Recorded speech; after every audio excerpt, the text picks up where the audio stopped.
We're speaking with Josh Stacy, co-owner of Public House Brewing Company here in Rolla, Missouri. And Josh, the tanks are in, they're everywhere. We've had a lot of people around town talking about these huge shipment of tanks that came in for the brewing company. Can you tell me a little bit about them? Yeah, it's very exciting time. The tanks have landed. They came in about a week ago, we brought them in here, and it's a very exciting time. We're just that much closer to being able to produce our product and get it ready to serve to the public. So what I'd like to do is just kind of walk you guys through the brew house and a high level of the brewing process of what we're going to be doing over here at the Public House Brewing Company. So directly behind me is the hot side of the brew house, also what I would consider the heart of the brew house, and this is where we do most of the cooking of the grains and the hop additions and the like. What we have here is our control panel, that kind of the brain of the operations, so to speak, and this is what we'll use throughout the process. A little bit different than a typical homebrew setup. So if you want to follow me upstairs and around the skid here, we'll talk a little bit more about each of these tanks.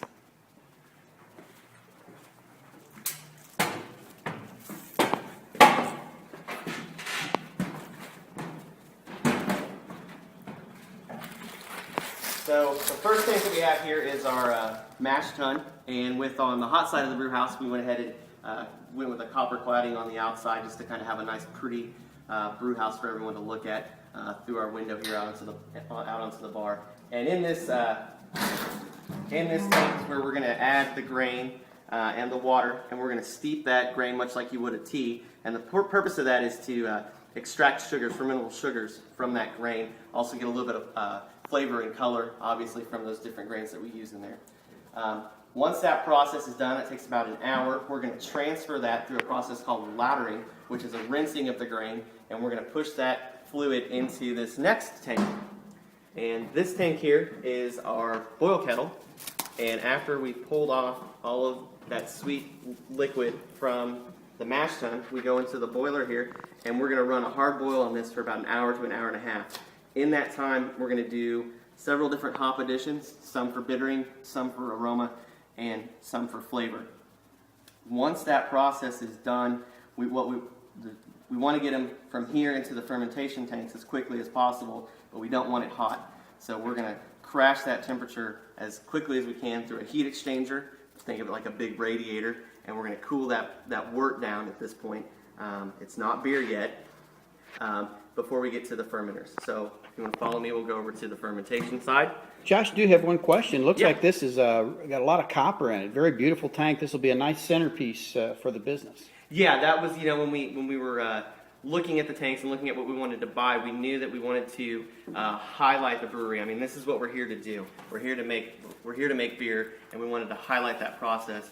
So what we decided to do was to go ahead and copper clad it. It did cost a little bit more money, but this is an artisan profession, and it's just as much science. There's just as much art that goes into it. So we wanted to have something nice and pretty to showcase what we're doing here. And like I said, we're going to sit this right in front of a nice picture window so anyone outside of the brewery can see our process while we're in here working.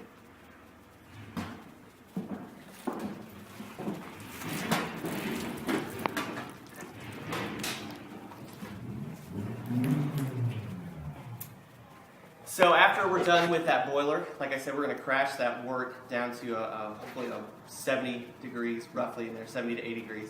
We're going to move that into our fermentation tanks. And in our fermentation tanks, that's where we're going to add our yeast. And when we add the yeast, that's really where the magic happens. That's when we actually get that beer product. So that yeast takes the fermentable sugars that we've extracted from the grain and chews them up and spits out a little bit of CO2 and spits out the alcohol for the beer. That process takes roughly 7 to 10 days, and once we're done with in these fermentation vessels, we will move them onto our secondary fermentation conditioning tanks. The conditioning tanks are going to be stored in this walk-in cooler. We move the fermented beverage, the beer at this point, into these tanks. We let them do a secondary fermentation conditioning process for maybe another 7 to 10 days. And then at that point, we're going to be pulling beer straight off of these tanks We've got lines that'll run to the front of the house, to the bar area, and this is as fresh of a product as you're going to be able to get. We're not moving it into bottles or kegs or any other type of device. We're pulling straight out of the brew house. So we've got the freshest product for you guys when you come in. Well, Josh, that sounds exciting. We look forward to talking to you again here real soon. Yep, we hope seeing you guys soon. Thanks so much.